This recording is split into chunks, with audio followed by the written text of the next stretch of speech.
Hello students, welcome to Current Affairs series with Dr. Vivek Rana. We are at Civil Service Gurukul today and we'll be decoding a topic which is of IR as well as social ramification, the Global Happiness Report which we call by the name of World Happiness Report 2025.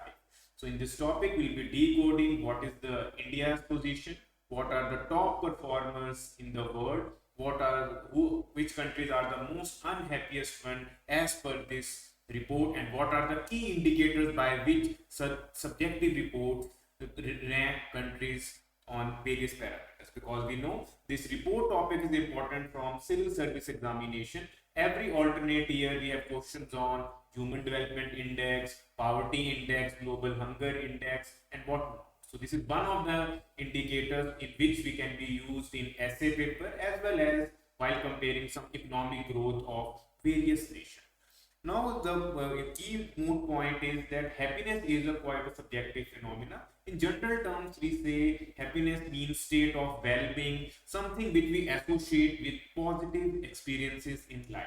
For some, happiness could be achievement. When we crack UPSC, lot of civil service aspirants might rank that's their happiest moment. For some people, happiness may be some materialistic acquisition, someone buying a new car, a new house, or say some new consumable might feel happy momentarily. So for some people, materialistic things are associated with happiness. For some people, spending time with their loved ones ranks high on their happiness index. Spending time with some close family member, or you are on vacation or a holiday on trip, some people might say that that's what the real happiness in this world is. For some it could be spiritual or religious theme. So we can say there's lot of subjectivity when we decode this term. So there is no universal applicable definition. Even in UPSC ethics paper some years back, there was a question. It said that all human beings aspire for happiness. Do you agree?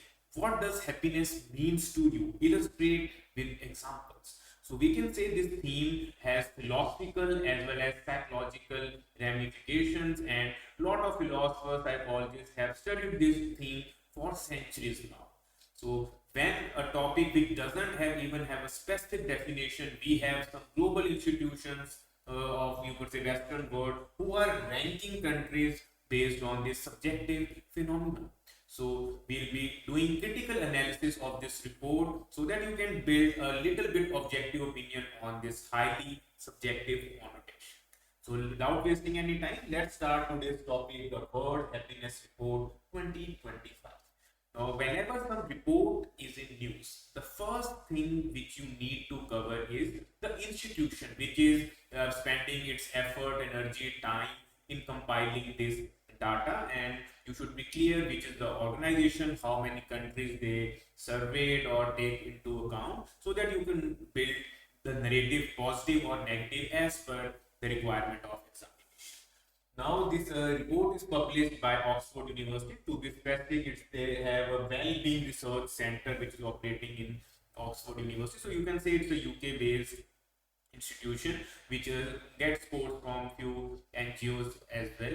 So if we look at the map, it's quite obvious if you are good at reading maps, which is the happiest country in the world as per 2025 report. If you have been following this topic over the years, if you have been a veteran of UPSC aspirant to be precise, then you should be quite obvious to which country has stopped. To give the hint, it's not only the map, we can say it's one of the Scandinavian countries. Because if you take into account any report, more or less it's the Scandinavian countries which dominate the rankings. So out of those Scandinavian countries, Finland has topped the index once again, and this is the 8th time consecutively that Finland has dominated this subjective index. So we can say without any doubt that people in Finland are the happiest one as per the World Happiness Report 2025.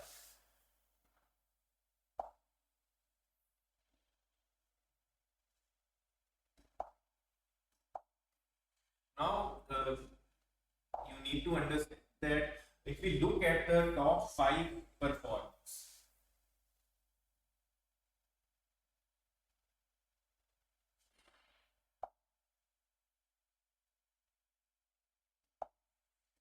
So you can see there is a strong imprint of European countries, which at times could be highly subjective. You can see that Finland, Denmark, Iceland, Sweden, Netherlands all belong to single continent. So we have, you could say, seven continents out of which six are inhabited by people, and surprisingly, all top five are the European economically prosperous nation, which makes you wonder at times that whether such reports are to be taken that seriously as we take them on word value. Even if you look at the next five, there is once again strong imprint. Only one Central American, you could say Caribbean, Costa Rica find its mention, and the one is American. So basically, as per this ranking, no Asian or African country ranks in top 10 or even the Australia. So even though whenever from examination point of view, when we are covering such topics, our focus should be to memorize only top two or three, because rarely they will ask which country is at number 7, 8 or 10. But when you are analyzing the trends and building a critical analysis of such reports, there is no harm in scrutinizing what exactly are the regions which are shown in positive light, which have been shown in gray. Coming to the worst case scenario, so opposite of happiness at times we say is the grief, sad, pity. So as per this index, the bottom three nations are Afghanistan, Sierra Leone, Lebanon, Malawi. So once again, the trend which is emerging is not too contrary. They have painted that Africa is the most unhappiest, you could say, continent, and in Asia it's Afghanistan. Even though we can say in Afghanistan, since Taliban take over, there have been lot of restrictions on human rights.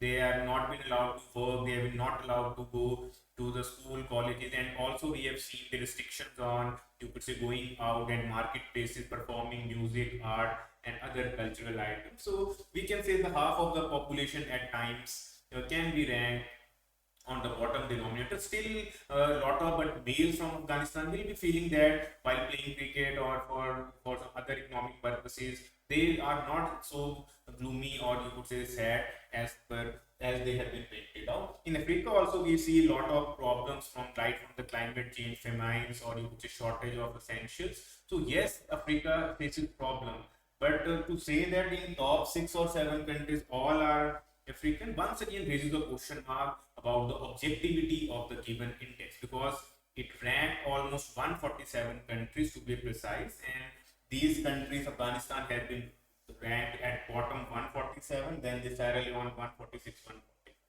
So we can say generally war torn or the countries which are facing some economic crisis or facing civil rebellion are generally ranked in this index bottom, and which is a quite practical aspect as. Now coming to the Indian part, that how this index have ranked India, because majority of the times we have seen over last few years, whenever such index or report is there, the Indian policy makers generally reject those reports as being biased or painted as a hypocritical. So once again, if you see that India rank is not too promising enough, they have just ranked 147 countries, and India has been painted dismally at 118th position. And what's shocking is that some of the neighboring countries like Pakistan, Nepal, who are facing much more economic turmoil, regional disparities, or you could say the unrest, they have been ranked comparatively better at 109 and 92. Only you could say Bangladesh, Afghanistan, they have been ranked at below Indian population. So once again, this report has not done quite justice as we would expect the Indians to be, because someone who is reading this report for the first time will feel that India is one of the unhappiest country which they are inhabiting, which if we look at the larger picture is not the right, because we, as I have highlighted in earlier, Indians are not too pessimist or you could say sadist on daily basis. We currently, you can visualize in your own local locality, there is a IPL matches going on, persons are cheering even 4 or 6, or you could say the basic festival season which has just started.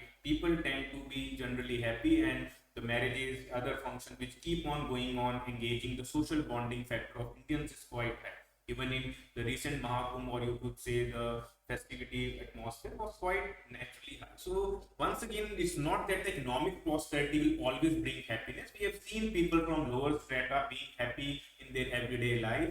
So at times, these rankings do not make much sense to lot of people. So, but as we are doing critical analysis, we will not let our personal biases, or since we are Indians and since they have ranked us poorly, we will be overly critical of the report. Let's just look inwards and see what are the areas, how they rank the countries, and is this ranking really a rational one, or we should accept this positive criticism and try to improve our ranking in the next few years. So basically, this word happiness report by Oxford University dwells around six key criteria. So first criteria which they use is GDP per capita, which represents the economic strength of a country. Now, if you look at the almost there are 195 nations globally, and if you look at the economic might of India, you will be surprised that India currently is among the top five economic powerhouses. So we can say among the largest economies, definitely India is at higher end.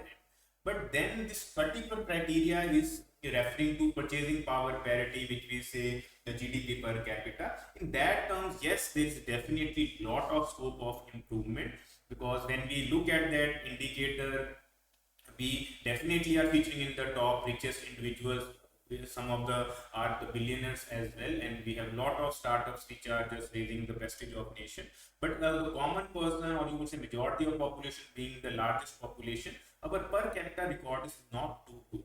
Currently, our countries rank 119th when they analyze those 180 plus countries. So definitely in that first criteria, we can say there has been unequal growth, as the economics examiners say that India is witnessing service-based growth. So definitely when a lot of people are unemployed, you cannot expect them to be happy around the year. So we need to create more job opportunities so that the social well-being improves in miles. And so definitely the first indicator is a mixed bag.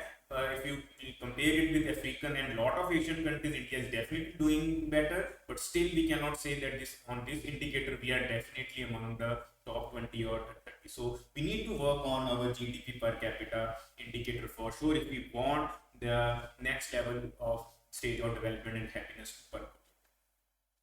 Coming to the second indicator, it says health life expectancy. We all know human beings are mortals like all other biodiversity species, and definitely a long life is associated with the economic, you could say, development stage, because if we see some of the Asian countries, the average life expectancy almost touches 80 as well.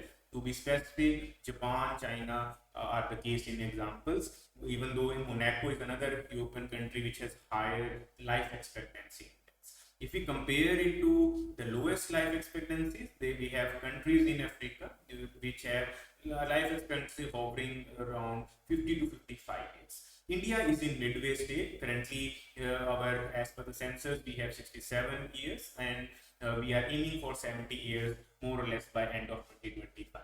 So we can say we have a reasonable life expectancy, and this is once again a highly subjective criteria. It's not necessarily a person who's living 95 or 100 years is going to be the happiest soul. Generally, the quality of life always matters. There can be people who are in their 50s, 60s, and they are you could say cherishing their life to the fullest, and there could be others as well in young stage who might not be as happy as they, because we have seen the rise of the mental illness, and WHO has also alerted that there is a lot of with the advent of social media, the real happiness has substituted by this endorphins released through the various steps. So basically this indicator, we can say India is definitely highly placed if we look at the 70-year index as compared to majority of the world. So we can say when we touch 73 or 75, we will be definitely among the top 30-40 nations in terms of life expectancy.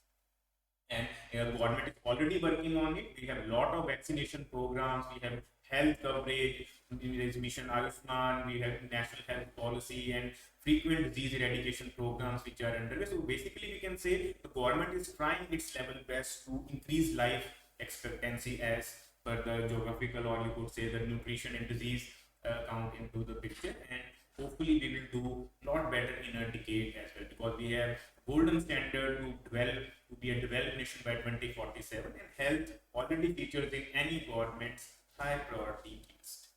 Coming to the third part, they have said the social support, availability of help from family and friends. So basically, once again, you can say India is one of the countries where social support is quite high as compared to the Western world. Generally, people live in joint families and nuclear family strength, which is picking up in urban areas. Still, it's not that the people are totally isolated from the real world. We have selected few examples of crime where we see the social base is missing, but majoritarian view is still in villages, especially, that there's a close knit circle, everyone knows each other by name, and they are ready to step in when there is some function, or you could say some tragedy. People are gatherings are quite large as compared to the Western world. So basically, this indicator, if we look at it objectively, should be definitely in India's favor. There is no dearth of help from our social circle if we make the right friends and right people in the life as compared to the West. You could see the Western world is quite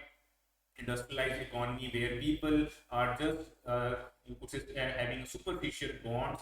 In India, still you can say a lot of social or family practices keep society together. So if you are taking this indicator into account, it's how come India has been ranked so poorly. So this is an indicator which definitely tilts the report in our favor. Then coming to the freedom, now freedom is a bold word. We have different connotation and interpretations when we look at the freedom aspect. So they have highlighted that freedom to make life choices. So this is basically more like the Human Development Index theme, in which a person can decide what should be the education, what should be his life partner, what should be his career progression, what should be his life creative freedom to take into account. So in India, being a democracy, definitely ranks high with lot of countries which are not too democratic or have been superficially substituted. Yes, there is still lot of scope in press freedom index, or you could say some healthy criticism of the government, and we have seen that the fourth estate has not been able to perform its duty judiciously or impartially, to be specific. But still, they cannot be any absolute, you could say, freedoms. There are definitely reasonable restrictions which a democracy entails, which we have specifically mentioned in our constitution. So more or less, this is a mixed bag. As per global indices, yes, definitely, once again, India does not feature well in all those rankings and reports when they are compiled globally. So definitely, Western one, you can say this is not the only report which you are painting in grim picture. Definitely, you need to evolve the better mechanisms and make sure when you are growing as a nation, the freedoms are not come. But once again, if this is the case, then how come China has been ranked 62, much more better than the India? And coming to the generosity part, that's the fourth, or you could say the fifth pillar, willingness of people to help others. Yes, in modern times, we can say there is a little decline in the general overall concern regarding the happenings around us. A lot of times we see some tragedies unfurling, but people are more busy recording rather than helping. So, and if someone is going through a lean patch or a rough patch, people are today more self-centric, and there is really a larger goal of the nation, state, or city which is seen. So definitely the generosity part can be higher in some other regions as well. But in India also, there are a lot of isolated, or I could say, example where generosity has been much more than expected. So this is once again a highly subjective criteria which they have included, and we cannot judge by a few limited, you could say, examples, or taking the random data as these reports generally to rank Indians as overly generous would be exaggeration, but then to say that Indians are not too generous while helping the fellow Indians or some fellow, you could say, strangers, then that would also be not the right, because isolated examples cannot be a larger base for the criticism. So generous part is once again something which we can learn from Japanese or say some other Korean culture, and Indian traditionally has been quite generous to the visitors as well as guests who visit India. And because we have that the golden tagline of Sanskrit, Vasudev Kutumbakam, the one earth, one family.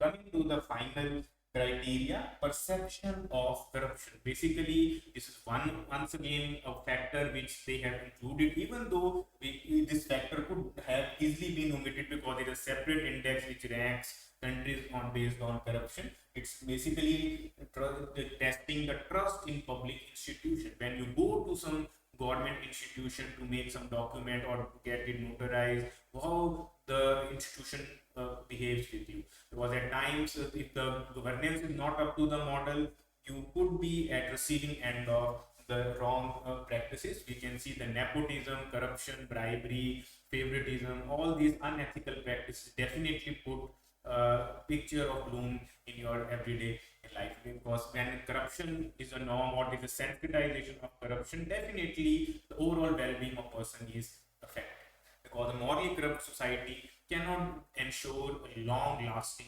happiness for sure. So basically, this is once again an important pillar.